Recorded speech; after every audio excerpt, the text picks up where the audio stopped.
A recession is like pneumonia. When you have pneumonia, you use antibiotics. Now, when you have a recession, you have anti-cyclical policies, and we've done those. But now we are not in a recession. And the reason the recovery is slow, there are other reasons.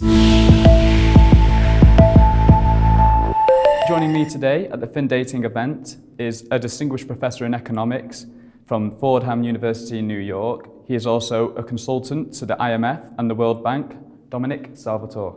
Thank you for the invitation. It's a pleasure to be here. So Dominick, in 2008, the financial crisis was evidenced by indicators such as a sharp decline in economic growth. Currently, the economic growth is quite modest. Is the world in store for a new financial crisis? Well, we had a global financial crisis in 1987, in 1998, in 2001, in 2007. So we've had 5 recessions in 23 years. On average, 4.6 years. Every 4.6 years we had a recession and a global financial crisis. So technically we are overdue for a global financial crisis. But there are indications that we may in fact be facing a new global financial crisis, which may start from the collapse of growth in China, from the very difficult economic conditions in many emerging markets, especially Brazil and Russia, and also from negative interest rates.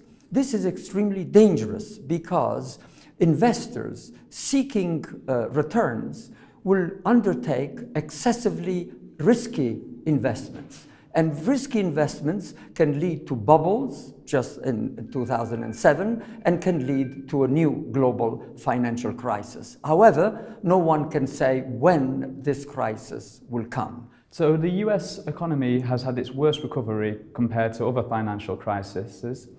The federal bank has been using unconventional and conventional policies to stimulate the recovery, but what else can be done to help the US economy recover? That's a very important question. As you indicated, the United States, the recovery after this recession was the weakest of any of the previous recessions.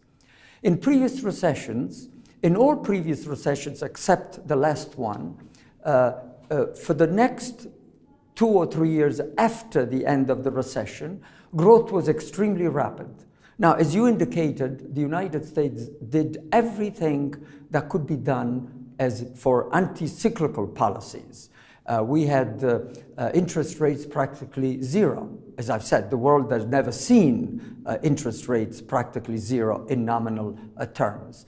Also, the national debt of the United States increased from 64% of GDP in 2007 to 105% now. Now, of course, these debts resulted from excessive deficits.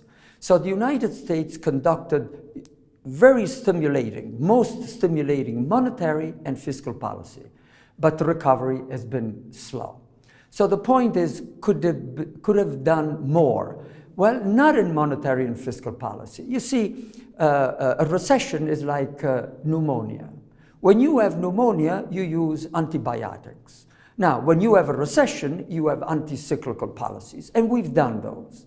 But now we are not in a recession. And the reason the recovery is slow, there are other reasons. And these are 3 or 4 very crucial reasons. Number one, labor productivity has slowed down, the growth of labor productivity. This is important because 2/3 of the growth in per capita incomes is due to labor productivity. In the previous decade, the annual increase in labor productivity was about 2.7%. From 2011 to 2016, the increase in labor productivity has been only 0.6%. Now, there are many reasons why this has occurred, but this is a major reason why the US recovery is very slow now. Then there are the introduction of many regulations, excessive regulations in the United States. Obama at one point said, we want to be more like continental Europe. But continental Europe is dead in the water. The UK, with less regulations, grows much faster than continental Europe. That's one reason the UK did not enter the euro, and one reason why it may want to exit the European Union.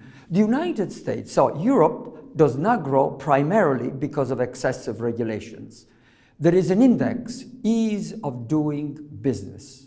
And in the United States, it is 10 times easier to do business than in Europe, continental Europe. In the UK, it is 4 times easier to do business than in continental Europe, and they grew faster than continental Europe. Now, the United States is introducing almost as many restrictions and regulations in Europe. Just imagine, in the year 2015, the Obama administration introduced new regulations in the United States with 85,000 pages of new regulations. So this is the other reason why the United States recovery is slow. In other words, Europe does not grow, continental Europe primarily because of excessive regulations. The United States is following Europe. Instead of being faster growth as in the past, its growth rate is slowing down. Now, there is even the possibility that the United States may go back into recession, but not, I think, this year. You know, the recovery, we have cycles, and the average business cycle is about 7 to 10 years. So we've had 7 years of recovery, and now the recovery is slowing down. So there is a possibility, but not imminent, of recession in the United States. Okay, and the IMF released a recent report saying that European banks and China are the biggest cause for concern. Would you agree? The banks are in a crisis in that it's because they lend to businesses which do not succeed. So now we have many of the largest businesses, firms in China are public corporations. In other words, a joint partnership with the government. These corporations are inefficient and are greatly indebted. But they are indebted to Chinese banks, which are also public corporations.